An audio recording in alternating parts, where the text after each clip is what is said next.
और देखिए के हम के छुआवा तारला बोला दीवाना तोहर बड़े का बिचार बाबू सुनो।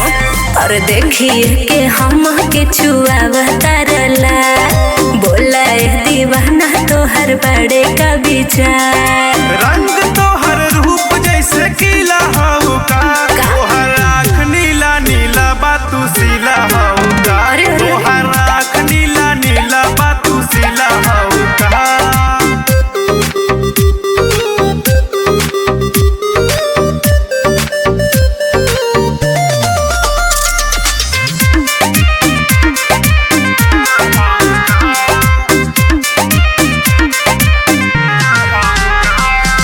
कनवा के बलिया बा झूमत तोहर गलिया बा नीक लागे गोरी तोहर ओठवा के ललिया बा।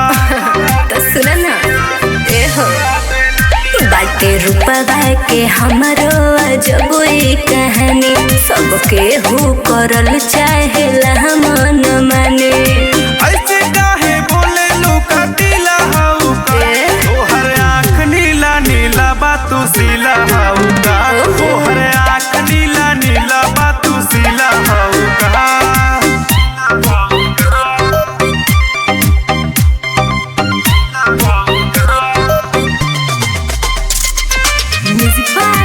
सोनू निराला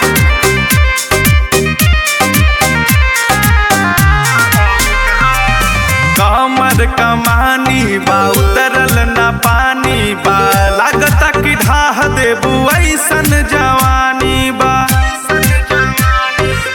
सुनो बाटे चढ़ल जवानी भइल परेशानी देख कमर कमानी बाटे दुनिया दीवानी। जान ले लेबू का नसीला हऊ का तोहर आँख नीला नीला बातू